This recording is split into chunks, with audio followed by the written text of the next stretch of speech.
أعوذ بالله من الشيطان الرجيم. واتل عليهم نبأ إبراهيم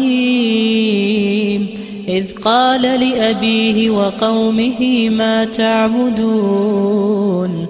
قالوا نعبد أصناما فنظل لها عاكفين قال هل يسمعونكم إذ تدعون أو ينفعونكم أو يضرون قالوا بل وجدنا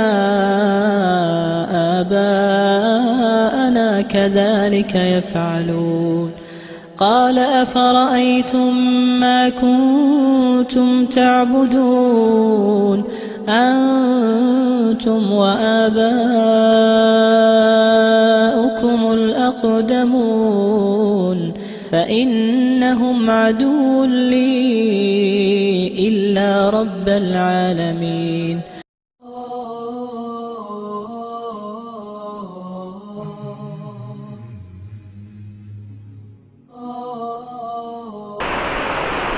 السلام علیکم ورحمۃ اللہ وبرکاتہ. ان الحمد للہ نحمده ونستعینه ونستغفره ونؤمن به ونتوکل علیہ ونعوذ باللہ من شرور انفسنا ومن سیئات اعمالنا من يهده الله فلا مضل له ومن يضلل فلا هادي له وأشهد أن لا إله إلا الله وحده لا شريك له وأشهد أن محمدا عبده ورسوله. يا أيها الذين آمنوا اتقوا الله حق تقاته ولا تموتن إلا وأنتم مسلمون.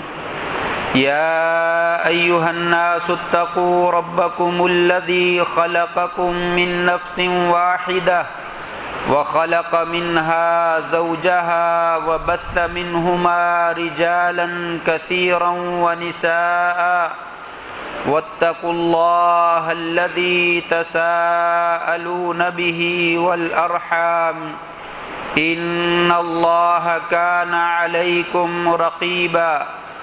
يا أيها الذين آمنوا اتقوا الله وقولوا قولا سديدا يصلح لكم أعمالكم ويغفر لكم ذنوبكم ومن يطع الله ورسوله فقد فاز فوزا عظيما. أما بعد فإن خير الحديث كتاب الله وخير الهدي هدي محمد صلى الله عليه وسلم وشر الأمور محدثاتها وكل محدثة بدعة وكل بدعة ضلالة وكل ضلالة في النار. اللهم صل على محمد وعلى آل محمد كما صليت على إبراهيم وعلى آل إبراهيم إنك حميد مجيد. اللهم بارك على محمد وعلى آل محمد كما باركت على إبراهيم وعلى آل إبراهيم إنك حميد مجيد. رب اشرح لي صدري ويسر لي أمري واحلل عقدة من لساني يفقهوا قولي. اللهم انفعنا بما علمتنا وعلمنا ما ينفعنا وزدنا علما. أما بعد فأعوذ بالله من الشيطان الرجيم. إن الله يأمر بالعدل والإحسان وإيتاء ذي القربى وينهى عن الفحشاء والمنكر والبغي يعظكم لعلكم تذكرون. صدق الله مولانا العظيم.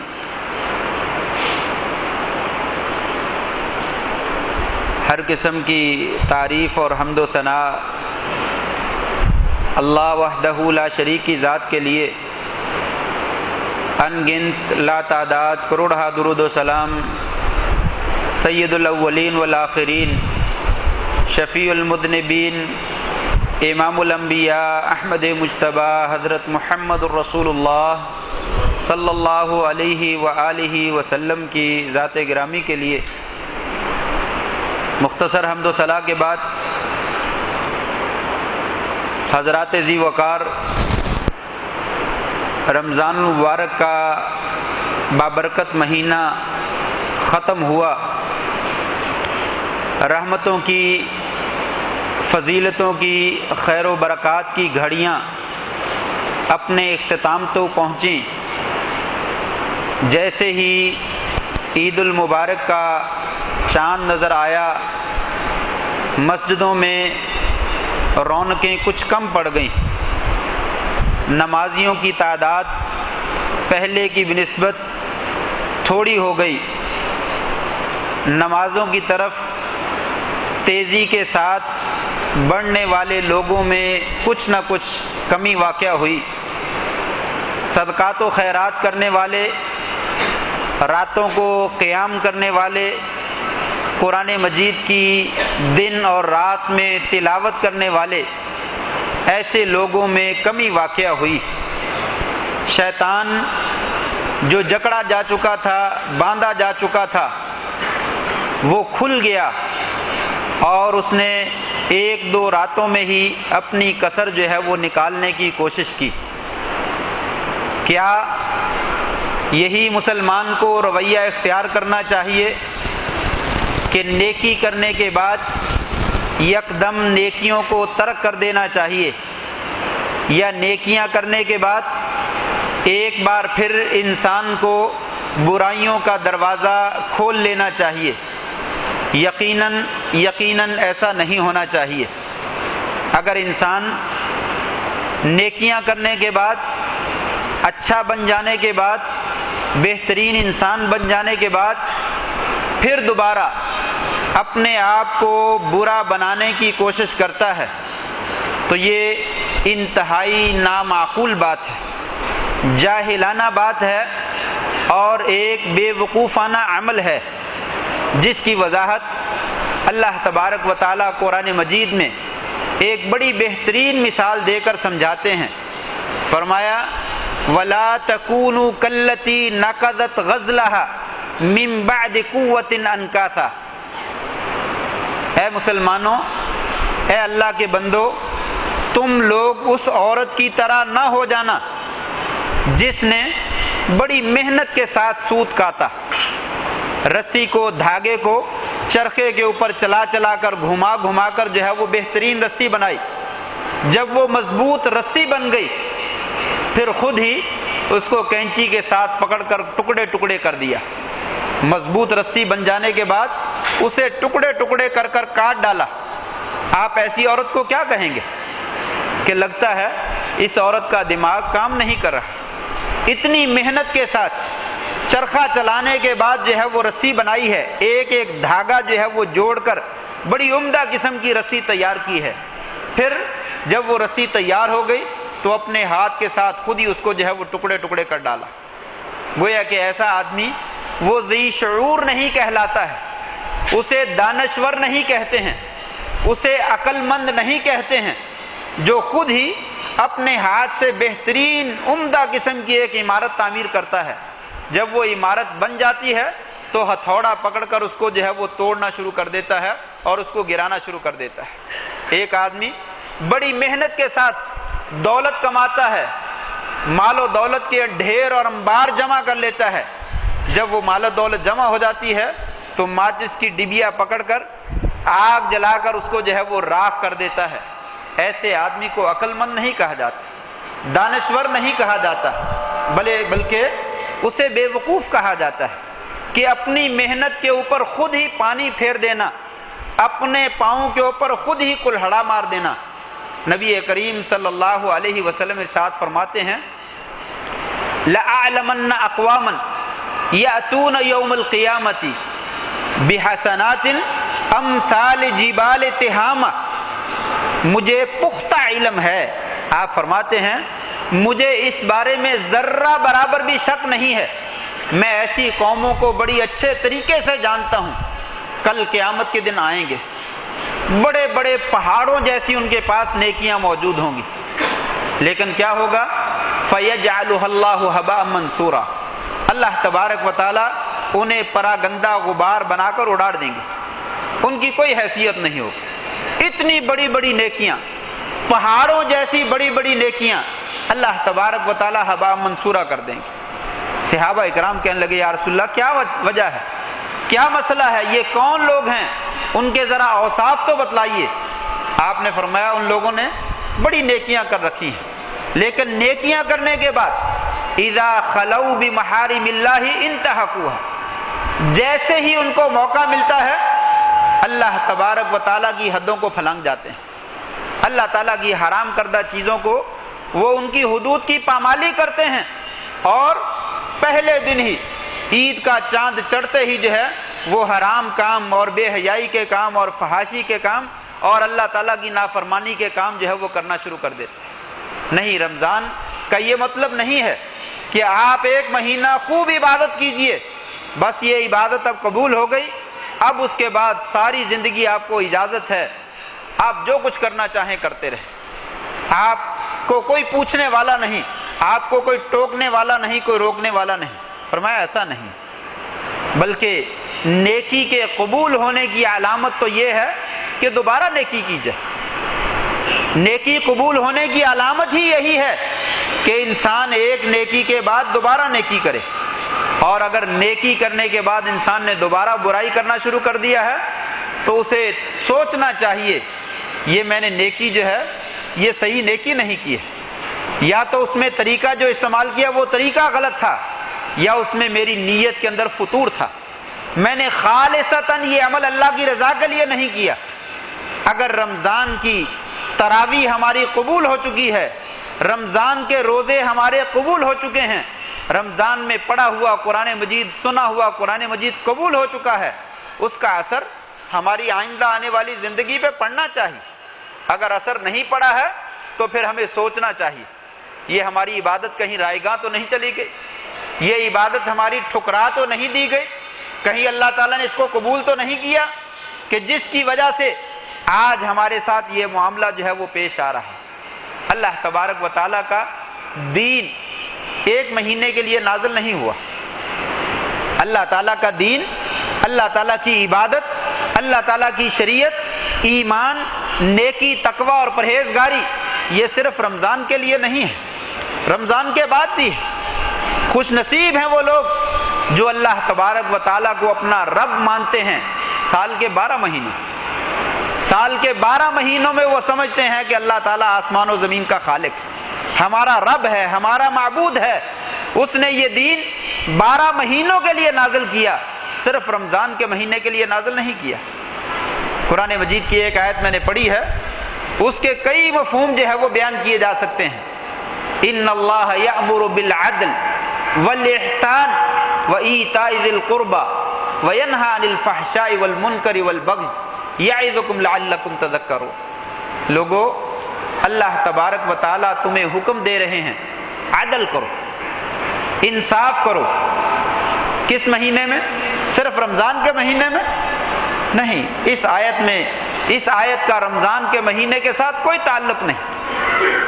سال کے 12 مہینوں میں، دن اور رات کے 24 گھنٹوں میں، کوئی مہینہ ہو، کوئی لمحہ ہو، کوئی گھنٹہ ہو، کوئی منٹ ہو، یأمرکم بالعدل، اللہ تبارک و تعالیٰ تمہیں عدل کا حکم دیتے ہیں، انصاف کا حکم دیتے ہیں۔ عدل کے کئی معنی ہیں، ایک معنی تو یہی ہے کہ لڑائی جھگڑا ہو جائے، تمہارے پاس فیصلہ آتا ہے تو تم عدل و انصاف کا فیصلہ کرو، یہ پرایا ہے تو تب بھی عدل کرو، یہ اپنا ہے تو تب بھی عدل کرو۔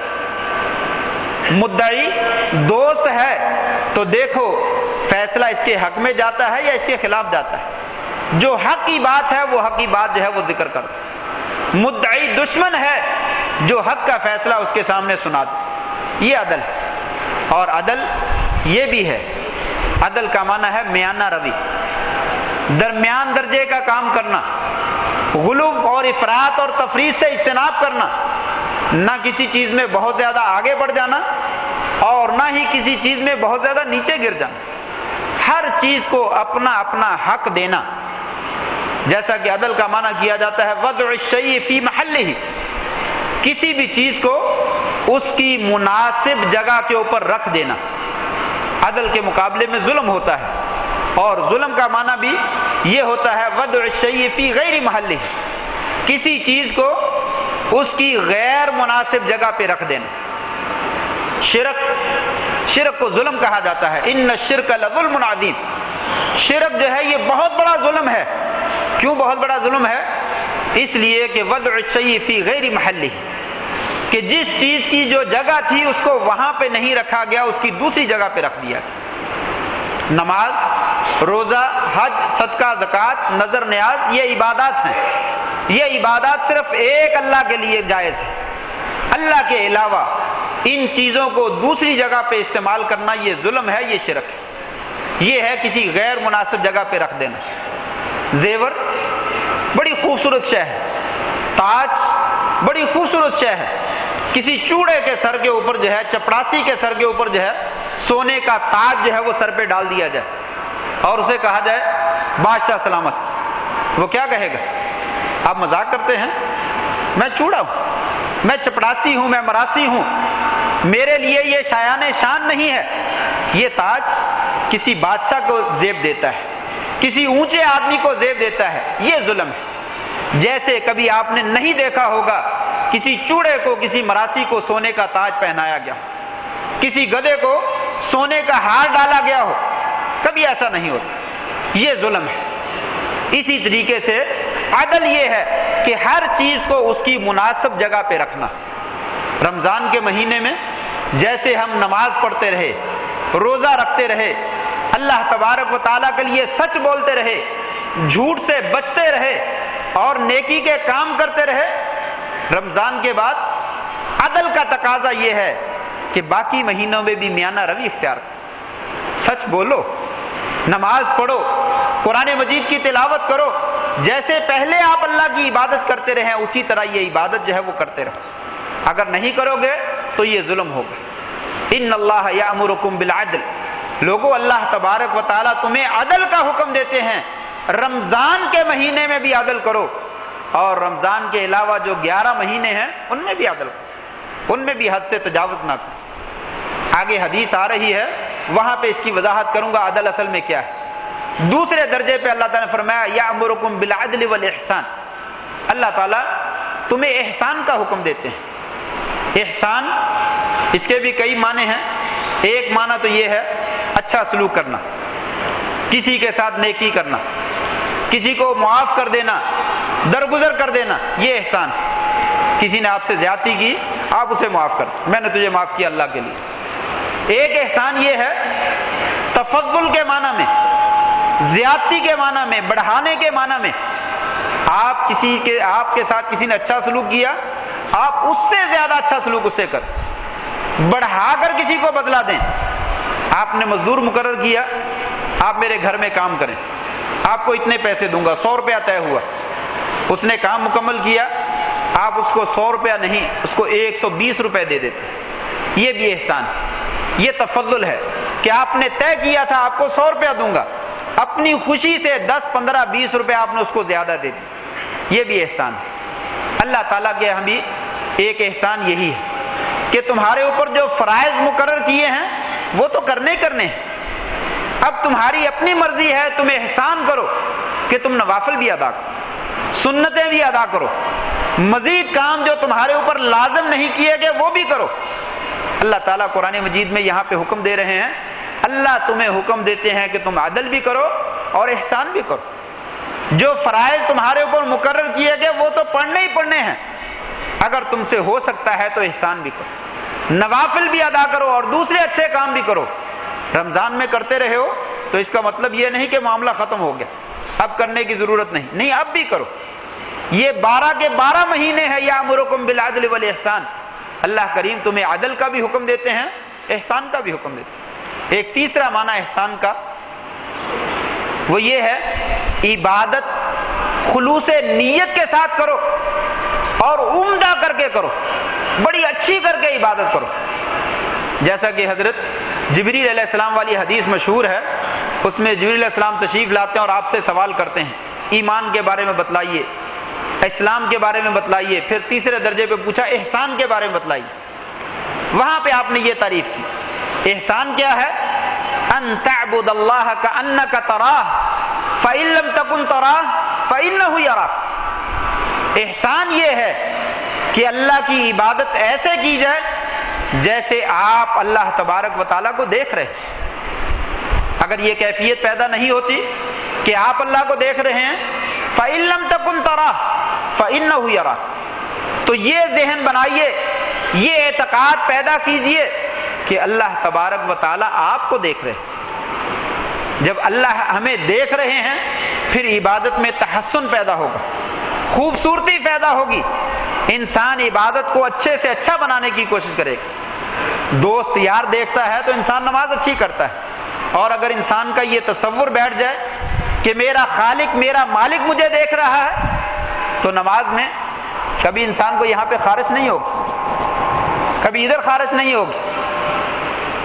یعنی ملک کا صدر، ملک کا وزیر اعظم آپ کے سامنے بیٹھا ہو، آپ اس کے سامنے کھڑے ہو، آپ کیا کریں گے؟ یہاں پہ خارش کریں گے؟ ایسے خارج کریں گے؟ سوچا بھی نہیں جا سکتا. ملک کا وزیر اعظم اور ملک کا صدر آپ کے سامنے تشریف فرما ہو اور آپ اس کے سامنے کھڑے ہوں، آپ ٹینشن کھڑے ہو جائیں گے. خارش ہوگی بھی تو جذب کر لیں گے، برداشت کر لیں گے، تحمل کریں گے کہ نہیں میں نے ہاتھ کو حرکت نہیں دینی، میں نے ناک میں انگلی نہیں ڈالی. ذرا سوچیے تو صحیح، ہم نماز پڑھتے ہیں تو ہمیں کبھی یہاں خارش ہوتی ہے، کبھی یہاں خارش ہوتی ہے، کبھی یہ خیال آتا ہے کپڑا ادھر سے سیدھا نہیں ہے، کبھی ادھر سے سیدھا نہیں ہے. انسان طرح طرح کی حرکتیں کرتا ہے. معلوم یہ ہوتا ہے کہ انسان کی عبادت میں احسان موجود نہیں ہے. ان تعبد اللہ کأنک تراہ، عبادت ایسے کرو جیسے تم اللہ کو دیکھ رہے ہو. اور اگر یہ نہیں ہو سکتا تو پھر اتنا تو سوچ لو کہ اللہ تعالیٰ تمہیں دیکھ رہے.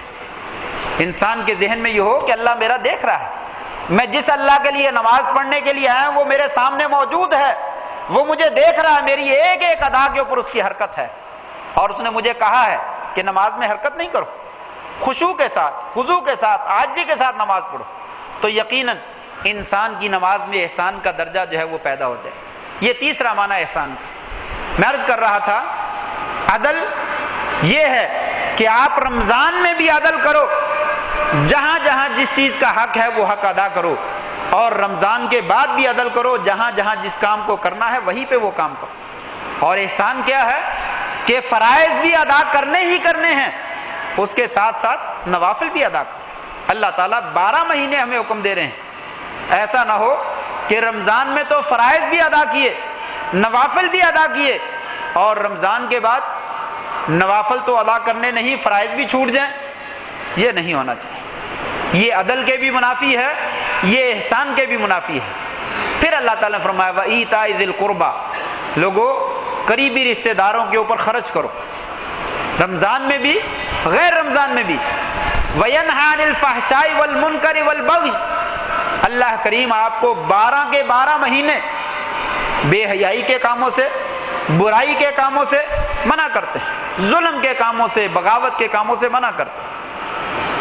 بے حیائی اسے آپ تہذیب کا نام دے دیں، اسے آپ ثقافت کا نام دے دیں، اسے آپ ترقی کا نام دے دیں.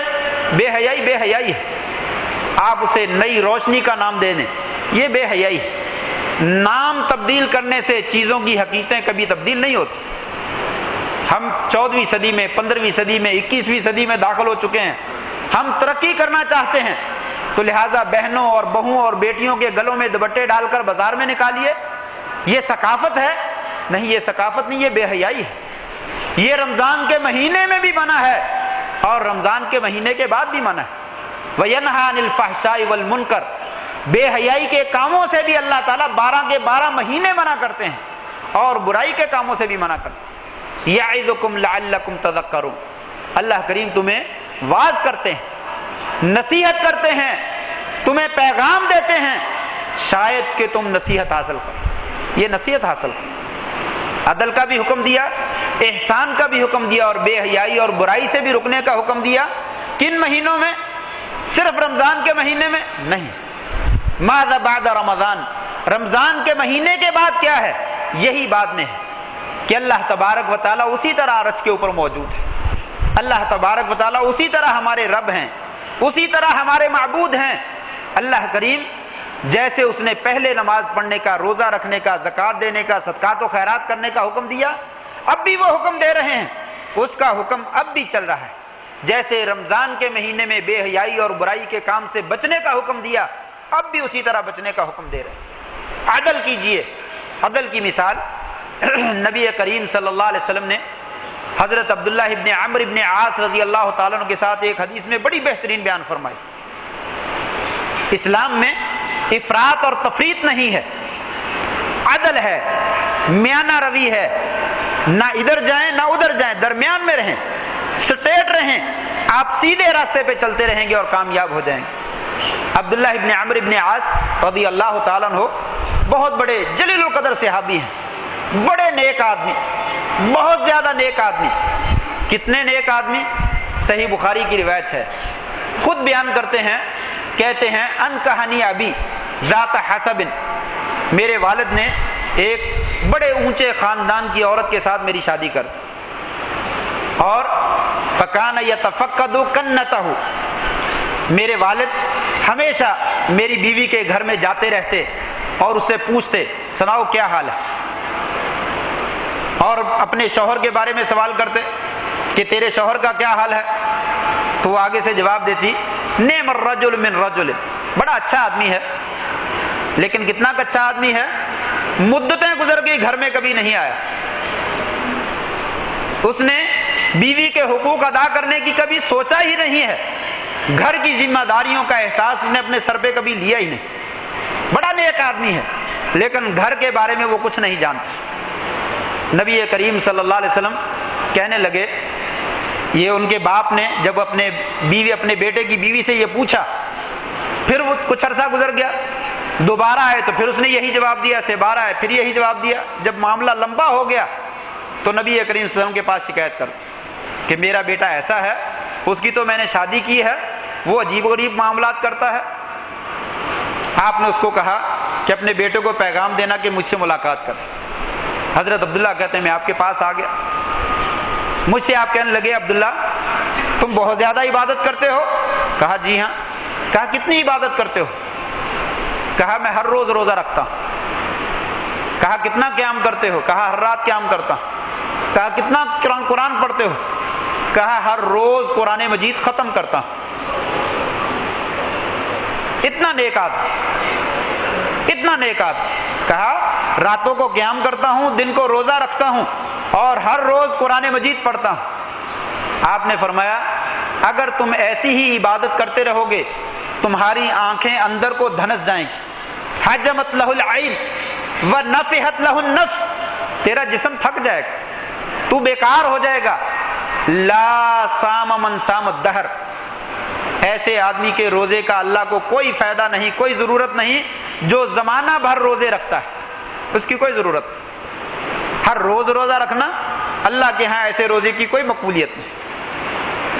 فرمایا سم ثلاثۃ ایام من کل شہر، آپ ہر مہینے میں 3 روزے رکھا کریں، یہ ہے عدل۔ وہ کہہ رہا ہے میں ہر روز روزہ رکھتا ہوں، بیوی کے حقوق ادا نہیں کرتا، آپ نے فرمایا نہیں، یہ عدل نہیں ہے۔ اور ادھر عدل کیا ہے؟ رمضان گزر گیا، سارا 11 کے 11 مہینے گزر جائیں گے، روزے کا کبھی نام بھی نہیں سنیں، یہ بھی عدل نہیں۔ اگر ہر روز روزہ رکھنا عدل نہیں ہے تو 11 کے 11 مہینوں میں روزے کے نام کو بھول جانا یہ بھی عدل نہیں۔ فرمایا سم ثلاثۃ ایام من کل شہر، ہر مہینے 3 روزے رکھ لیا کرو، کافی۔ کہنے لگا میرے اندر بڑی ہمت ہے، 3 روزے مجھے کافی نہیں۔ آپ نے فرمایا 3 روزے ہر ہفتے میں رکھ لیا کرو، 4 دن چھٹی کر لو، 3 دن روزے رکھ لیا کرو۔ اس نے کہا میرے اندر اور زیادہ ہمت ہے۔ آپ نے فرمایا افطر یومین وصم یوم، 2 دن چھٹی کر لیا کرو، 1 دن روزہ رکھ لیا کرو، 2 دن کے بعد روزہ رکھ لیا کرو۔ کہنے لگا انی اطیق اکثر من ذلک، اللہ کے رسول میرے اندر بڑی ہمت ہے، بڑی قوت ہے، میں اس سے زیادہ طاقت رکھتا ہوں۔ آپ نے فرمایا سم صیام داؤد علیہ السلام، صیام یومن و افطار یومن، داؤد علیہ السلام کا روزہ رکھو جو سب سے افضل اور سب سے بہترین روزہ ہے، ایک دن روزہ رکھو اور ایک دن افطار کرو۔ اور پھر آپ نے پوچھا ہر روز قرآن ختم کرتے ہو؟ فرمایا ایسا نہ کرو، اختم کل شہر، ہر مہینے میں ایک مرتبہ قرآن مجید ختم کیا کرو، یہ عدل ہے۔ وہ کہتا میں ہر روز ختم کرتا ہوں۔ اسلام میانہ روی کا حکم دیتا ہے، عدل کا حکم دیتا ہے، انصاف کا حکم دیتا ہے کہ آپ قرآن مجید ایک مہینے میں ختم کیجئے۔ کیوں؟ اگر آپ ہر روز ختم کرنے کی کوشش کریں گے آپ اپنی بیوی کے حقوق ادا نہیں کر سکیں گے، اپنے بچوں کی ذمہ داریوں سے سبق دوش نہیں ہو سکیں گے، آپ اپنے جسم کا حق ادا نہیں کر سکیں گے، آپ اپنے مہمانوں کا حق ادا نہیں کر سکیں گے۔ آپ نے سب کے حقوق بتلائے ہیں، ان لزوجک علیک حق وان لزورک علیک حق، تیری بیوی کے بھی تیرے اوپر حق ہیں، تیرے مہمانوں کے بھی تیرے اوپر حق ہیں، تیرے گھر والوں کے بھی اور تیرے رشتہ داروں کے بھی تیرے اوپر حق ہیں، سب کے حق ادا کیجیے۔ آپ ایک مہینے میں ایک مرتبہ قرآن ختم کر لیجیے، ایک طرف یہ ہے مہینے میں ایک مرتبہ ختم کر لیجیے، اور دوسری طرف یہ بھی عدل ہے 11 مہینے گزر جائیں گے شاید قرآن مجید کو ہاتھ لگانے کی نوبت نہ آئے، ایسے بھی مسلمان ہیں۔ اور میرے خیال میں اس میں کوئی مبالغہ نہیں ہے، اس میں کوئی مبالغہ نہیں ہے کہ یہ میں نے مبالغہ آمیز بات کی ہے۔ کتنے ہی گھرانے ایسے ہیں رمضان میں قرآن مجید خوب پڑھا ہے، لیکن اب سال کے 11 مہینے گزر جائیں گے قرآن مجید جو ہے اس کو ہاتھ نہیں لگایا جائے گا تو کبھی بھول چوک کر، بھول کے مسجد میں 5 منٹ پہلے کبھی آ گئے تو چلو اب قرآن پڑھ لیتے، وگرنہ عمدن کتنے ہی لوگ ایسے ہیں کہ قرآن مجید کو دوبارہ پڑھنے کی جسارت جو ہے وہ نہیں کریں گے۔ یہ بھی عدل نہیں۔ اگر ہر روز قرآن مجید ختم کرنا یہ عدل نہیں ہے تو 11 کے 11 مہینوں میں قرآن مجید پکڑنا نہ پکڑنا یہ بھی عدل نہیں۔ آپ نے فرمایا مہینے میں ایک دفعہ ختم کر لو۔ اس نے کہا مجھے اور زیادہ ہمت ہے، آپ نے فرمایا 7 دنوں میں ختم کر لو۔ اس نے کہا اور ہمت ہے، آپ نے فرمایا بس 3 دن، 3 دن میں ختم کرو، 3 دن سے کم میں ختم نہ کرو۔ جو آدمی 3 دن سے کم میں ختم کرتا ہے وہ قرآن مجید کو سمجھ کر نہیں پڑھتا بلکہ ضائع کر دیتا ہے۔ یہ ہے عدل۔ رمضان گزر گیا ہے، رمضان کے بعد بھی روزے موجود ہیں، رمضان گزر گیا ہے قرآن مجید کی تلاوت بعد میں بھی موجود ہے، رمضان گزر گیا راتوں کا قیام اب بھی موجود ہے، بلکہ سب سے پہلی اور بنیادی چیز تو نماز کی حفاظت ہے، فرض نماز کی حفاظت۔ اگر انسان رمضان گزرنے کے بعد فرض نمازوں کو ہی ترک کر دیا ہے تو رمضان کا کیا فائدہ؟ معلوم یہ ہوتا ہے کہ رمضان پھر اللہ کے دربار میں قبول نہیں ہوا۔ جو ہی عید آئی فجر کی نماز گئی، عشاء کی نماز گئی، ظہر کی کبھی پڑھ لیتے ہیں، عصر کی کبھی ٹائم مل گیا پڑھ لی، مغرب کی شام کے وقت آنا وہ پڑھی جاتی ہے، لیکن فجر کی چلی جاتی ہے، عشاء کی چلی جاتی ہے۔ ایسی عبادتیں یہ صرف رمضان کی نہیں بلکہ یہ پورے سال کی ہیں۔ قرآن مجید میں حدیث پاک کے پورے ذخیرے میں ایک بھی حدیث ایسی نہیں ہے، ایک بھی آیت ایسی نہیں ہے جس میں اللہ نے اور اللہ کے رسول نے ہمیں یہ حکم دیا ہو لوگوں نماز صرف رمضان کے مہینے میں پڑھنا، باقی مہینوں میں نماز نہ پڑھنا، ایسی کوئی حدیث نہیں۔ ہر جگہ پہ کہیں بھی ذکر نہیں ملے گا کہ لوگوں صرف رمضان میں نماز کی حفاظت کرنا، بلکہ حافظوا علی الصلوات والصلاۃ الوسطی وقوموا للہ قانتین، اللہ کا حکم قرآن مجید میں رمضان کے علاوہ موجود ہے۔ لوگوں اپنی نمازوں کی حفاظت کرو اور بالخصوص درمیانی نماز یعنی عصر کی نماز کی ضرور حفاظت کرو۔ وقوموا للہ قانتین، اللہ تعالیٰ کے لیے عبادت کرو۔ یہ کس مہینے میں؟ سال کے 12 مہینے۔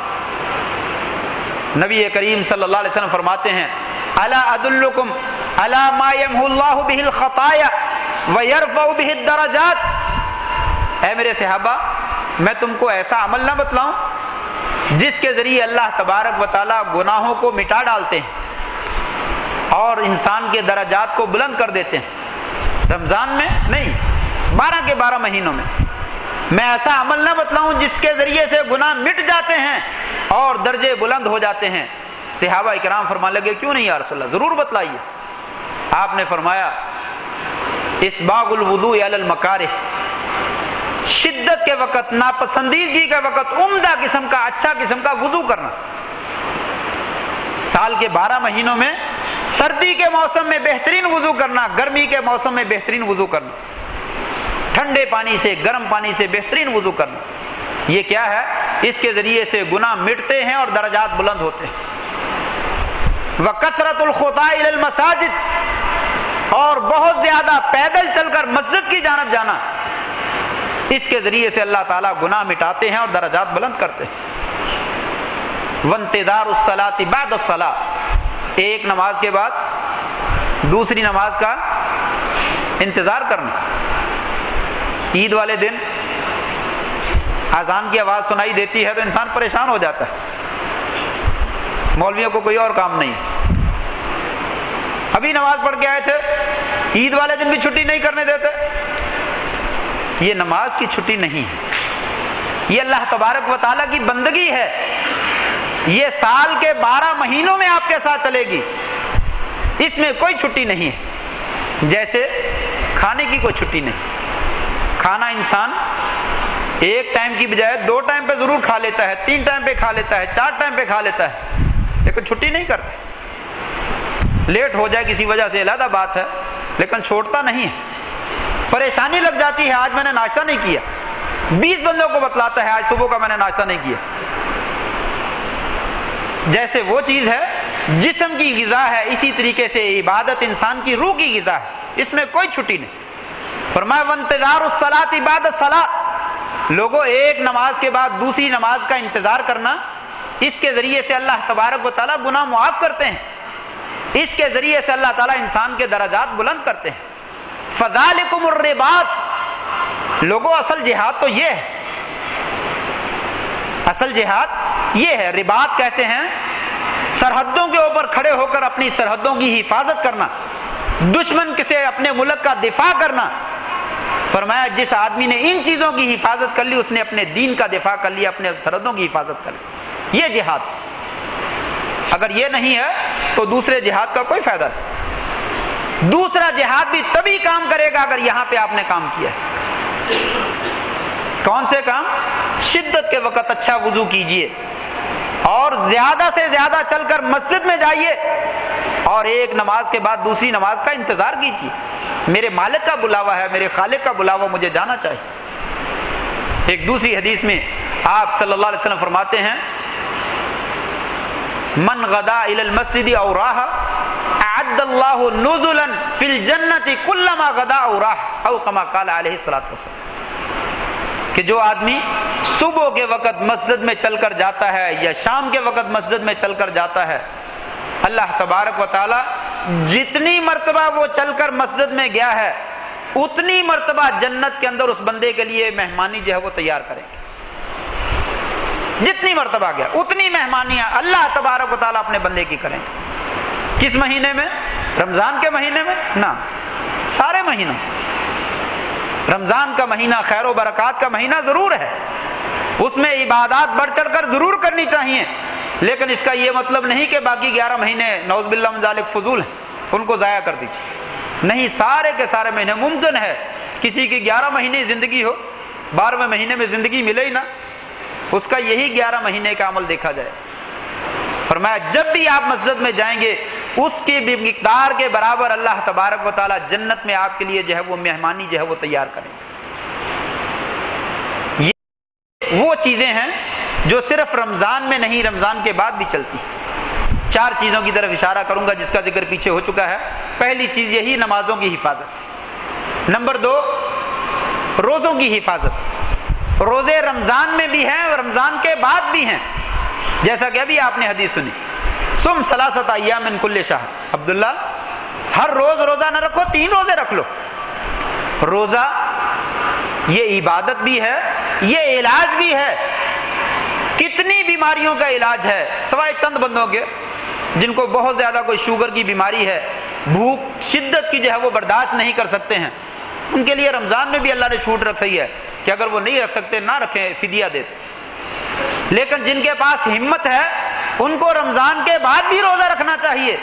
سم ثلاثۃ ایام من کل شہر، عبداللہ ہر مہینے 3 روزے رکھو، جسے ایام بیض کہا جاتا ہے۔ 13، 14 اور 15 چمکدار چاند کی روشنی والے دن 13، 14، 15 کا روزہ رکھنا جو ہے وہ مسنون ہے۔ اور آپ نے فرمایا ہر جمعرات اور ہر خمیس کا سوموار کا، جمعرات اور سوموار کا روزہ رکھیے۔ اور آپ صلی اللہ علیہ وسلم خود روزہ رکھتے تھے ہر سوموار کو، ہر جمعرات۔ آپ سے پوچھا گیا آپ کیوں روزہ رکھتے ہیں؟ 2 وجہیں آپ نے بتلائیں۔ آپ نے فرمایا یوم ولدت فیہ و یوم بعثت فیہ یا انزل علی فیہ، سوموار کا وہ دن ہے جس دن میں پیدا ہوا، سوموار کا وہ دن ہے جس دن اللہ تبارک و تعالیٰ نے سب سے پہلی وحی میرے اوپر نازل فرمائی، یعنی سوموار کا وہ دن ہے جس دن اللہ تعالیٰ نے نبوت کا تاج میرے سر کے اوپر رکھ دیا تھا۔ میں اس دن کا کیا کرتا ہوں؟ روزہ رکھتا ہوں۔ آپ کی ولادت، آپ کی بعثت اور آپ کی نبوت کی خوشی یہ ہے کہ ہر سوموار کے دن روزہ رکھا جائے، نہ کہ جشن ولادت جو ہے وہ 12 ربیع الاول کو منایا جائے۔ ہر سوموار کے دن روزہ رکھا جائے۔ اور دوسرے موقع پر آپ سے پوچھا گیا کہ آپ سوموار اور جمعرات کا روزہ کیوں رکھتے ہیں؟ آپ نے فرمایا تعرض الاعمال الی اللہ، ہر سوموار کو اور ہر جمعرات کو اللہ تعالیٰ کے پاس بندے کے عمل پیش کیے جاتے ہیں۔ وَأَحَبُّ أَن يُعْرَضَ عَمَلِي وَأَنَا صَائِمٌ، اور میں پسند کرتا ہوں کہ جس وقت میرا عمل اللہ کے دربار میں پیش کیا جائے میں روزے کی حالت۔ یہ روزے رمضان میں ختم نہیں ہوئے۔ اگر اللہ کا بندہ ہے تو ساری زندگی بندگی ہے۔ یہ ایک سجدہ ہے جسے تو گراں سمجھتا ہے، 1000 سجدے سے دیتا ہے آدمی کو نجات۔ کسی شاعر نے کہا تھا کہ آپ ایک سجدہ دے کر 2 رکعتیں پڑھ کر جو ہے وہ فارغ ہو گئے اور کہا مجھے کچھ ملا ہی نہیں۔ یہاں ایک سجدے کی قیمت نہیں، 1000 سجدوں کی قیمت پڑتی ہے۔ حتی یاتیک الیقین، اتنی عبادت کیجئے، اتنی عبادت کیجئے یہاں تک کہ آپ کو موت آ جائے۔ زندگی کے آخری لمحات تک جو ہے وہ عبادت کیجئے۔ عبادت کرتے کرتے مر جائیے اور مرتے مرتے جو ہے وہ عبادت کر جائیے۔ یہ بندگی ہے۔ ہم اللہ کے بندے ہیں، اللہ نے ہمیں پیدا کیا ہے۔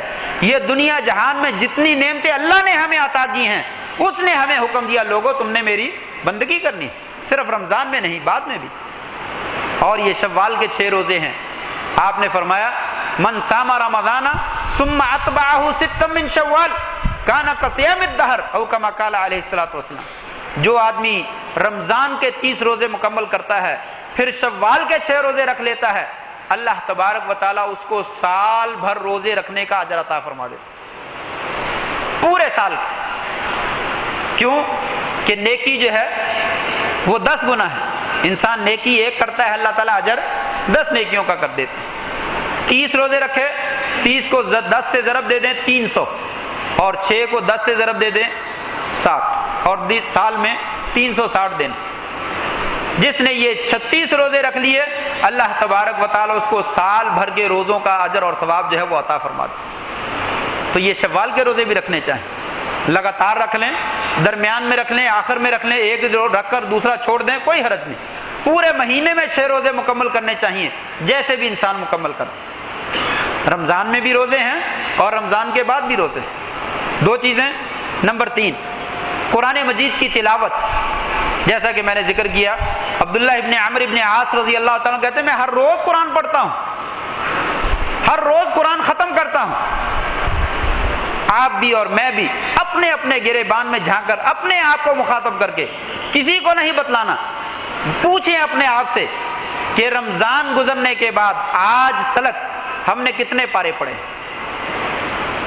جب ہم قرآن کی فضیلت سنتے اور سناتے ہیں بڑے جوش کے ساتھ اور بڑے شوق کے ساتھ وہ حدیث بیان کرتے ہیں، لوگوں قرآن مجید کا ایک ایک حرف پڑھنے پر 10 نیکیاں ملتی ہیں۔ الف حرف و لام حرف و میم حرف، الف ایک حرف ہے، لام ایک حرف ہے، میم ایک حرف ہے۔ الف لام میم پڑھنے سے 30 نیکیاں ملتی۔ یہ سب کو حدیث یاد ہے، لیکن کتنی مرتبہ ہم نے الف لام میم پڑھا ہے؟ کیوں بھائی؟ ہر آدمی اپنے آپ سے ذرا پوچھے، کسی کو بتانا نہیں، اپنے آپ کو ہی بتلانا ہے۔ اللہ کو سامنے رکھ لیجئے، یا اللہ اتنے دن گزرے عید کے بعد، تو نے ہمیں خوشیاں دکھلائی، ہمیں نعمتیں دی، ہم نے کیا کیا؟ کتنے دن صبح کی ہے اور میں نے صبح اٹھ کر قرآن مجید کو ہاتھ نہیں لگایا۔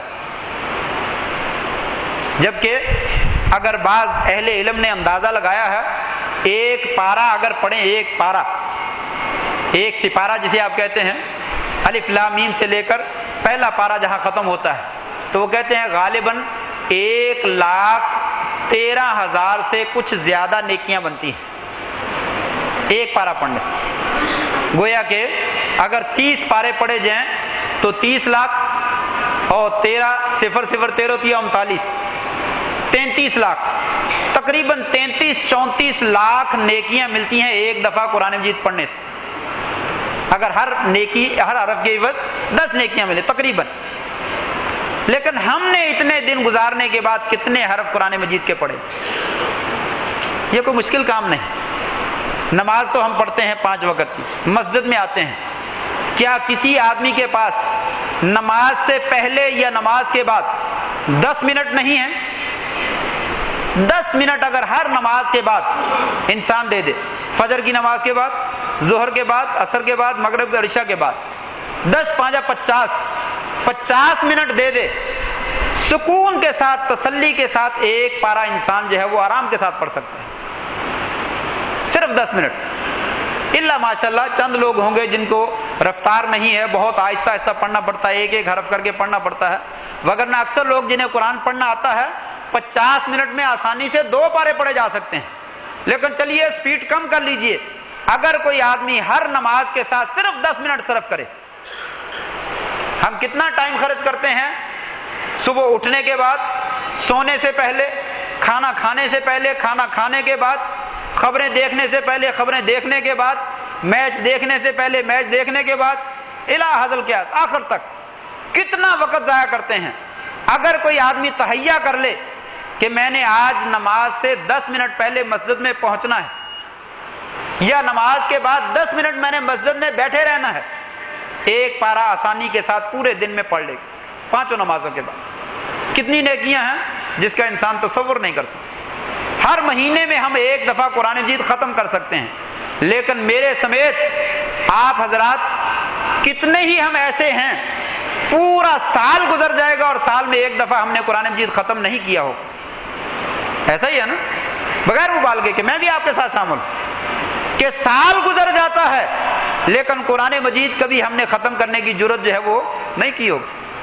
نہ نہ نہ اتنی نیکی ہم نے لے کے کیا کرنی، ہم تو بخشی بخشوائی روح ہیں، اللہ نے معاف کر رکھا ہے، رمضان میں عبادت کی تھی وہ ساری قبول ہو گئی، اب عبادت کرنے کی ضرورت نہیں۔ فرمایا نہیں لوگو، عبداللہ ابن عمر ابن عاص، ایک دن میں قرآن ختم نہ کرو، کم از کم 3 دن میں ختم کرو۔ اگر اتنی ہمت نہیں 7 دن لگا لو، 7 دن نہیں تو مہینے میں 1 مرتبہ ختم کرو، چلو نہیں سال میں ختم کر لو، قرآن کے ساتھ تعلق تو رکھو۔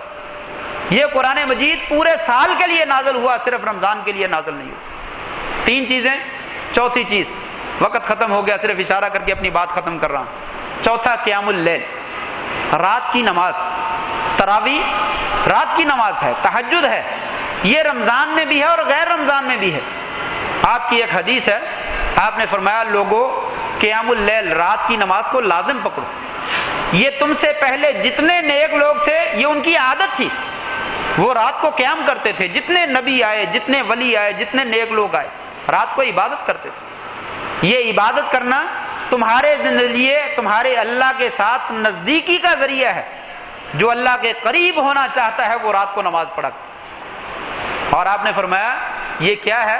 منہات للاسم، یہ تمہاری برائیوں سے رکنے کا ذریعہ ہے۔ جو آدمی کہتا ہے کہ میں برائی سے ہٹنا چاہتا ہوں لیکن باز نہیں آتا، پھر برائی کر بیٹھتا ہوں، پھر گناہ ہو جاتا ہے، فرمایا رات کی نماز پڑھ کر دیکھے اللہ تبارک و تعالیٰ اسے برائیوں سے بچا لے۔ 2 رکعتیں پڑھ لے، ساری رات تو تہجد نہ پڑھ، 15 منٹ کے لیے اٹھ، 5 منٹ وضو پہ لگا دے، 5 منٹ رکعت پڑھ لے اور 5 منٹ جو ہے سونے میں لگا دینا، پھر 5 منٹ کے اندر جو ہے وہ 15 منٹ کے اندر 2 رکعتیں پڑھ کے فارغ، صرف 2 رکعتیں پڑھ، پھر دیکھ اس میں لذت اور آشنائی کیسے ملتی ہے اور اللہ کی رحمتیں اور برکتیں جو ہے وہ کیسے نازل ہوتی ہیں۔ آپ صلی اللہ علیہ وسلم نے فرمایا لوگو یہ رات کی نماز کو لازم پکڑو، رات کے وقت، رمضان میں نہیں، ہر رات میں اللہ تعالیٰ آسمان دنیا پہ آتے ہیں۔ لوگوں، کسی کو کچھ چاہیے، کوئی دعا کرنے والا ہو، دعا کرے، میں اس کی دعا کو قبول کرنے کے لیے تیار بیٹھا ہوں۔ کسی کو گناہوں سے بخشش چاہیے، وہ مانگے، میں اس کے گناہ معاف کرنے کے لیے تیار بیٹھا ہوں۔ کسی کو کوئی ضرورت ہے، کوئی حاجت ہے، وہ مجھ سے مانگے تو صحیح، میں دینے کے لیے تیار۔ کب؟ صرف رمضان کی راتوں میں نہیں، جس کو ضرورت ہے، جس کو حاجت ہے، رات کو اٹھ کر اپنے مالک کو یاد کرے، اللہ تبارک و تعالیٰ کیسے اسے عطا نہیں کرے۔ بھائیو، یہ 4 چیزیں، اور بھی بے شمار چیزیں ہیں، لیکن یہ 4 چیزیں رمضان کے ساتھ نہیں، خاص نہیں، بلکہ ہمارے ایمان کا حصہ ہے۔ اور ایمان سال کے 12 مہینوں کے لیے نمازوں کی حفاظت کیجئے، قرآن مجید کی تلاوت کی حفاظت کیجئے، اور جتنی ہو سکے روزے کچھ نہ کچھ جو ہے وہ رکھیے، دیکھیے ان کی کیا برکت ہے۔ اور رات کا قیام جس قدر ہو سکے وہ کرنے کی کوشش کیجئے۔ اللہ تعالیٰ سے دعا ہے اللہ کریم ہمیں رمضان کے بعد بھی اپنی بندگی کرنے کی ہمیں توفیق عطا فرمائے۔ جیسے ہم رمضان میں اللہ تعالیٰ کو رب مانتے ہیں، اسی طرح رمضان کے بعد بھی اللہ تعالیٰ ہمیں اپنے آپ کو رب ماننے کی توفیق عطا فرمائے۔ وآخر دعوانا ان الحمد للہ رب العالمین۔